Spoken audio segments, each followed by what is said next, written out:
எல்லாத்துக்கும் ஹாய் வணக்கம் and welcome back to Jaya's life. நம்ம எல்லாத்துக்குமே நம்ம குழந்தைகளுக்கு வந்து ஒரு பெஸ்ட் பேரண்டா இருக்கணும் அப்படிங்கிறது ரொம்ப ரொம்ப ஆசை. அது மிகப்பெரிய ஆசை. அவங்களுக்காக தான் நம்ம ஓடிக்கிட்டே இருக்கிறோம். நமக்கு தலைக்கு மேல நிறைய கமிட்மெண்ட்ஸ் வந்து இருக்குது. இது எல்லாமே வந்து பார்த்தீங்க அப்படின்னா நம்ம ஃபியூச்சர்ல நம்ம குழந்தைங்க நல்லா இருக்கணும் அப்படிங்கிற ஒரு சில விஷயங்களுக்காக. ஆனா சில விஷயங்கள் அப்படி பண்ணணும் அப்படிங்கிறதுக்காக நம்ம குழந்தைகிட்ட இருக்கிற பாண்டை வந்து நம்ம வந்து தள்ளிக்கிட்டே போற மாதிரி இருக்குது. தூரம் போயிட்டே இருக்கிற மாதிரி இருக்குது. காசு பணம் சேர்க்கறது தான் இப்போ வந்து மெயினா இருக்கிற மாதிரி இருக்குது. குழந்தைகிட்ட அன்பு பாசம் அரவணைப்பு இது எல்லாத்தையும் வந்து நம்ம வந்து கொஞ்சம் கொஞ்சம் தள்ளி தள்ளி வச்சுக்கிற மாதிரி ஃபீலாக இருக்குது. ஸோ அதனால ஒரு சில விஷயம் வந்து உங்க கூட நான் ஷேர் பண்ண போகிறேன். ஃபஸ்ட்டு நார்மலாக குழந்தை ஏதாவது ஸ்கூலில் ஒரு நல்லா ஒரு பாட்டு போட்டியோ இல்லை ரைட்டிங்கோ ஏதோ ஒன்று பண்ணியிருப்பாங்க. அவங்களுக்கு ஒரு ஸ்டார்ஸ் கொடுத்துருப்பாங்க ஸ்கூலில். அந்த டைமில் வந்து ஈவினிங் நம்ம கூட ஷேர் பண்ணலாம் அப்படின்னு வரும்போது நைட் டைமில் நம்ம தோசை சுட்டுட்டோ சட்னி அரைச்சிட்டோ இருக்கும்போது நம்மகிட்ட வந்து அம்மா என் ஸ்கூலில் என்ன நடந்துச்சு தெரியுமா அப்படின்னு நம்ம சொல்ல வரும்போது, ஏன்டா என் உயிரை வாங்குற, எனக்கே இன்னும் தோசை சுடணும் சட்னி அரைக்கணும், அது மேலே இத்தனை வேலையை கிடக்குது, இது வேற நீங்களும் வேற இத்தனை வேலையை எனக்கு வச்சிருக்கிறீங்க, ஒரு ஹெல்ப் கூட நீங்கள் பண்ண மாட்டேறீங்க எனக்கு அப்படின்னு சொல்லிட்டு தாட்டு போட்டு நம்ம பேசிட்டோம் அப்படின்னா அந்த குழந்தை அவ்வளோ எக்ஸைட்மெண்ட்டோட நம்ம கிட்ட சொல்ல வந்த ஒரு குழந்தை வந்து நம்ம கிட்ட சொல்லாமல் அப்படியே போயிடும், ஒரு சேடாக போயிடும். இதுக்கப்புறம் ஏதாவது ஒரு நல்ல விஷயம் சொன்னால் கூட எங்கள் அம்மா வந்து இதெல்லாம் பெருசாக எடுத்துக்க மாட்டாங்க, அவங்களுக்கு வந்து என் மேலே இன்ட்ரெஸ்டே இல்லை, அவங்க என்னை வந்து கேர் பண்ணிக்கிறதே அப்படிங்கிற மாதிரி ஒரு மனப்பான்மை வந்து அந்த குழந்தைக்கு வந்துடும். ஸோ குழந்தைங்க என்ன சொல்ல வராங்க அப்படிங்கிறத வந்து ஃபஸ்ட்டு வந்து நம்ம கேட்கணும். கேட்டு அதை புரிஞ்சுக்கிட்டு அவங்க கூட சேர்ந்து அந்த விஷயங்களெல்லாம் நம்ம ஷேர் பண்ணிக்கிட்டோம், இன்னும் சொல்லுத்தாங்க அப்படிங்கிற மாதிரி கேட்டோம் அப்படின்னா அவனுக்கு நிறைய நிறைய இன்ட்ரெஸ்ட் வரும். அது மட்டும் இல்லாமல் மனசில் சொல்லக்கூடாதுன்னு ஒரு சில விஷயங்கள் இருந்தால் கூட அதை வாய் விட்டு நம்மக்கிட்ட சொல்லுவாங்க. செகண்ட் ஒன் பார்த்தீங்க அப்படின்னா கண்டிஷனாக ஒரு மாதிரி கட் அண்ட் ரைட்டாக நடந்துக்காம குழந்தைகிட்ட இதை செய்யாத இப்படியெல்லாம் பண்ணாத அப்படின்ட்டு இல்லாமல், இல்லை ஹோம்ஒர்க் பண்ணும்போது எத்தனை தடவை உனக்கு சொல்லிக் கொடுக்குறேன், நேற்று தானே சொல்லிக் கொடுத்தேன் அதுக்குள்ளே மறந்துட்ட நீ, உனக்கு எவ்வளோ தடவை சொன்னாலும் புரியாதா அப்படிங்கிற மாதிரி நம்ம பேசிட்டோம் அப்படின்னா அந்த குழந்தைக்கு வந்து நடுங்கிரும். அப்பவே பழசா படிச்சது கூட மறந்துரும். அதுக்கு முன்னாடி ஏதாவது ஒரு ரிவைஸ் பண்ணியிருப்பாங்க. அது கூட மறந்து ஒரு பதட்டமாயிரும். எப்படா வந்து அம்மா எந்திரிச்சு போவாங்க, நம்ம கொஞ்சம் ஃப்ரீயா இருக்கலாம் அப்படிங்கிற மாரி இருக்கும். அந்த மாரி இல்லாம, அ எ இல்ல தங்கம் எல்லாமே நல்லா பண்ணிட்டீங்க. பட் இது மட்டும் கொஞ்சம் மாத்திக்கோங்க. நேத்து படிச்சது தான் உங்களுக்கு ஞாபகம் இல்லாம இல்ல. ஏதோ ஒரு நாள நீங்க மறந்துட்டீங்க அப்படின்னு சொல்லிட்டு, அவங்களோட சேர்த்து கொண்டு போகும்போது, ஓகே நம்ம கூட சேர்ந்து அம்மாவும் இவ்வளோ எஃபோர்ட் போட்டு நம்மளுக்காக ஒரு டைம் ஸ்பெண்ட் பண்ணி நம்மளுக்கு சொல்லிக் குடுக்குறாங்க. அப்ப நம்ம கத்துக்கணும் அப்படிங்கிறத அந்த குழந்தைக்கு வந்து சின்ன வயசுல இருந்தே அது வந்து பழகிட்டே இருக்கும். ஸோ கண்டிப்பா சொல்லாம அவங்கள வந்து அணைச்சு கொண்டு போற மாரி நம்ம சொன்னோம் அப்படின்னா, அந்த குழந்தைகளுக்கு வந்து ரொம்பவே பிடிக்கும். அந்த பிடிக்கிறது இல்லாம நம்ம மேல வந்து ஒரு பெரிய மதிப்பும், ஒரு மரியாதையும் வந்து வரும். ஒரு சில விஷயம் வந்து என்ன சொல்றது அப்படின்னா, அவங்களே டிசிஷன் மேக்கிங் பண்ண விடணும். அப்படி டிசிஷன் மேக்கிங் பண்றதுக்கு விட்டா தான், இது எது தப்பு, எது சரி அப்படிங்கிறது அந்த குழந்தைகளுக்கு வந்து புரியும். நாமளே வந்து அவங்கள ஒரு கண்டிப்பான வழியிலயோ, இல்ல நான் வந்து என் குழந்தை வழி மாறி போயிறக்கூடாதுங்கிற ஒரு சில காரணத்துக்காக நாமளே அந்த டிசிஷன் மேக்கிங் எடுத்துட்டு இருந்தோம்னா, அவனுக்கு வந்து என்னை எந்த முடிவுமே எடுக்க விட மாட்டேங்கிறாங்கன்னு ஒரு விரக்தி வந்துரும். ஏதோ ஒரு சின்ன விஷயம் அவன் செய்யட்டும், செஞ்சு அதுலேருந்து கத்துக்கிட்டான் அப்படின்னா, அப்போ ஓகே. இனி வந்து நம்ம விழிப்பா பண்ணணும். இன்னும் நெறைய எஃபோர்ட் போட்டு அத பத்தி தெரிஞ்சுக்கிட்டு அதுக்கப்புறம் பண்ணணும் அப்படிங்கிற ஒரு மைண்ட் செட் வந்து அவனுக்கு வந்துரும். இதெல்லாம் சின்ன வயசுலேருந்தே சொல்லிக் குடுத்துட்டே வந்துட்டு இருந்தோம் அப்படின்னா, பெருசானா நம்ம நெறைய ஸ்ட்ரெஸ்ஸு, ஆங்ஸைட்டி இந்த மாரி ஒரு பெரிய பெரிய ப்ராப்ளம்ல இருந்து குழந்தைங்க வந்து ஆட்டோமேட்டிக்கா வந்து வெளிய வர மாரி ஆயிரும்.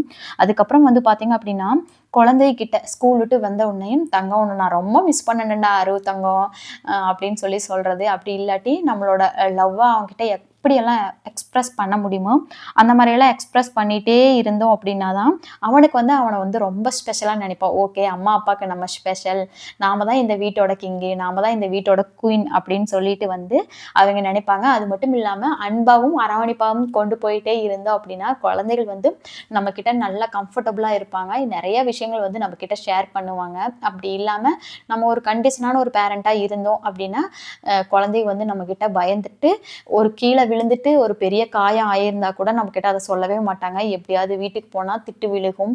அதுக்கு நம்ம சொல்லாமயே இருந்துக்கலாம். இல்லன்னா அம்மா அடிக்க கூட செய்வாங்க அப்படின்னு சொல்லிட்டு, அந்த குழந்தைங்க வந்து சொல்லாமயே விட்டுருவாங்க. ஏன்னா நம்மளுக்கும் ஒரு ப்ரெஷர் இருக்கும். ஆல்ரெடி வீட்ல இருக்கிற எல்லா செலவும் பார்க்கணும். வெளி செலவுகள் இருக்கும். இஎம்ஐ இருக்கும். அதுக்கு மேல நமக்குலாம் தலைக்கு மேல 1000 விஷயம் ஓடிட்டே இருக்கும். இந்த டைம்ல இவன் விழுந்துட்டு வந்துட்டான் அப்படின்னு சொன்னான்னா, அதுக்கு ஹாஸ்பிட்டலுக்கு செலவாகும். இல்ல அதுக்கு அலையணும் அப்படிங்கிற ஒரு ஒரு ப்ரெஷர்ல நம்ம அவன போட்டு அடிக்கிறதோ, திட்டுறதோ இந்த மாரி பண்ணுவோம். அப்போ கொஞ்சம் விழிப்பா நாம வந்து அவன திட்டாம, ஒரு சில அணைச்சு கொண்டு போயிட்டோம் அப்படின்னா, அவன் வந்து இன்னும் நம்மகிட்ட வந்து நெறைய ஷேர் பண்ணுவாங்க குழந்தைக. அதுக்கப்புறம் பார்த்தீங்க அப்படின்னா, மெயினா ஒரு விஷயம் வந்து குழந்தை கூட ஒரு 1/2 அன் ஹவராவது டைம் ஸ்பெண்ட் பண்ணணும். எல்லாமே டு டூ லிஸ்ட் போட்டுக்கிறோம். இல்ல மைண்ட்லயே செட் பண்ணிக்கிறோம். இந்த வேலையெல்லாம் செய்யணும், இந்த வேலையெல்லாம் செய்யக்கூடாது அப்படின்னு. கண்டிப்பா யாருமே டு டூ லிஸ்ட்ல போட மாட்டோம். என் குழந்தை கூட நான் என்னோட ஃபேமிலி கூட டைம் வந்து ஸ்பெண்ட் பண்ணணும் அப்படின்னு சொல்லிட்டு.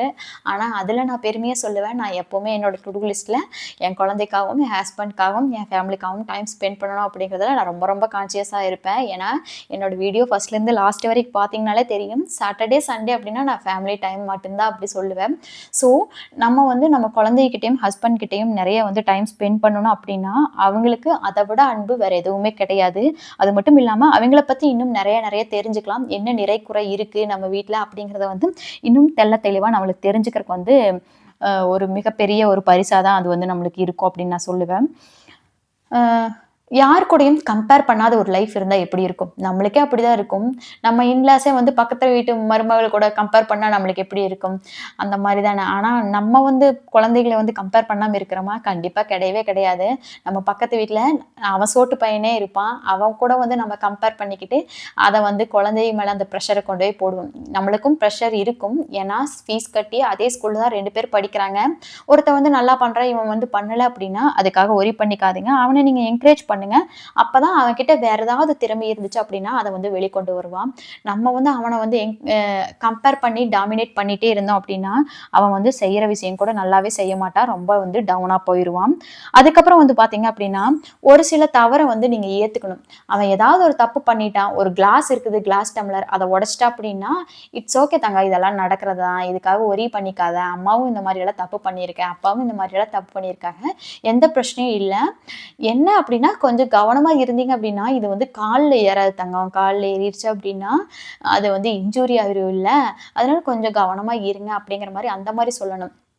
அவன் தப்பு பண்றதுக்கு முன்னாடியே வந்து தப்பெல்லாம் பண்ணிருவான். இத வந்து அம்மா, அப்பாவுக்கு தெரிஞ்சா என்ன பண்ணுவாங்கன்னா, அத எச்சா மறைக்கிறக்காகவோ, இல்ல ரொம்ப ஒரு மாரி ரொம்ப ஆங்ஸைட்டி ஆயி, ஸ்ட்ரெஸ் ஆயி, அவன் வந்து பதட்டமாயி, நம்ம போய் அடிச்சு, அது வந்து தேவையில்லாத ப்ரெஷர். அவனுக்கும் ப்ரெஷர், நம்மளுக்கும் ப்ரெஷர் இருக்க மாரி இருக்கும். ஸோ, அவன் குழந்தைகள் அப்படின்னாலே சின்ன தப்பு வந்து பண்ணும். அப்போ வந்து அந்த குழந்தைக்கு புரிஞ்சுக்கும். ஓகே, தப்புனா வந்து அவ்வளோ பெரிய ஒரு இது கிடையாது. இது வந்து தப்பு அப்படிங்கிறத நார்மலா ஏத்துக்கணும் அப்படிங்கிற ஒரு பக்குவத்துக்கு வந்து அந்த குழந்தைகள் வருவாங்க. அதுக்கு வந்து என்ன பண்ணணும் அப்படின்னா, நாம தான் அதுக்கு முன்னுதாரணமா இருக்கணும். சில தவறுகள் வந்து நடக்க தான் செய்யும். இந்த இன்லாஸ் எல்லாம் இருக்கிற வீட்ல பார்த்தீங்க அப்படின்னா, ஏதாவது ஒரு சின்ன தப்பு 2 பேத்துக்கு மாத்தி ஒரு போட்டியாவே இருக்கும். இதெல்லாம் ஒரு தப்புங்கிற மாரி நம்ம சொல்லிக்கிட்டே இருப்போம். ஸோ தப்பு பண்ணிட்டாங்க, அப்படியே கொஞ்சம் வந்து அத விட்டு அப்படியே போறது வந்து நல்லது. மனிதன் அப்படின்னா, ஒரு சில தவறுகள் வந்து நடக்க தான் செய்யும். மனசு வந்து ஏத்துக்காது. ஆனா ஏத்துக்கிட்டோம் அப்படின்னா, நமக்கு வந்து ரொம்ப பீஸ்ஃபுல்லா இருக்கிற மாரி இருக்கும். அதுக்கப்புறம் வந்து பார்த்தீங்க அப்படின்னா, ஒ அவனுக்கு ஒரு கான்ஃபிடென்ட்ட நீங்க குடுக்கணும். உன்னால இது முடியும் தங்கம். உன்னால இத பண்ண முடியுங்கிற ஒரு கான்ஃபிடென்ட் வந்து நம்ம குழந்தைகளுக்கு குடுத்துக்கிட்டே இருந்தோம் அப்படின்னா, அவனுக்கு இன்னும் நெறைய விஷயங்கள வந்து கத்துக்கிறதுக்காகவோ, அவன் சாதிக்கிறதுக்காகவோ ரொம்ப ஹெல்ப்ஃபுல்லா இருக்கும். ஸோ நம்ம வந்து அவன என்கரேஜ் பண்ணிக்கிட்டு, பாராட்டிக்கிட்டே இருந்தோம் அப்படின்னா, குழந்தைக வந்து நல்லபடியா இருப்பாங்க. Thank you.